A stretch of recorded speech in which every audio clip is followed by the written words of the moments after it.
La terre est très riche ici. C'est un sol volcanique, il y a différentes teintes. Alors je ne suis pas scientifique, j'y connais rien.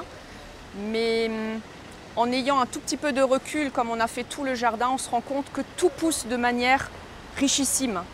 Bon, ni moyen, parce que ce n'est pas toute terre là qu'on va dire qu'il connaît.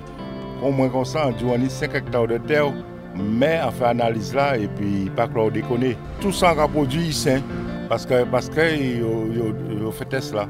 Il faut manger ce qui n'est pas dans la terre. J'ai mes tantes qui m'ont dit qu'ils ne consomment plus beaucoup de choses, surtout des choses qui viennent de la terre, des racines et tout ça, qu'il faut même éplucher, je crois que c'est différemment. Nous, au niveau de la pêche, on a une zone d'interdiction pour la pêche, donc on essaie de privilégier des espèces qu'on va pêcher au large, on va dire, ou en dehors des zones chlordéconées.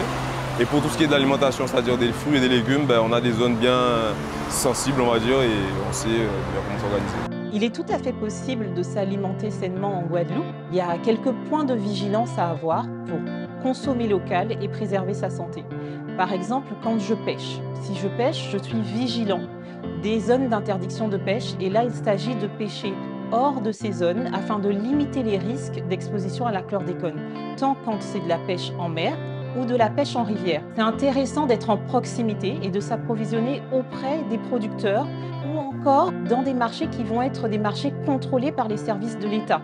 Donc auprès de circuits formels, l'un des moyens les plus intéressants, c'est de faire son jardin. Et si j'ai un jardin, je peux demander une analyse de sol au programme JAFA en contactant les conseillers donc, au 95 41 17.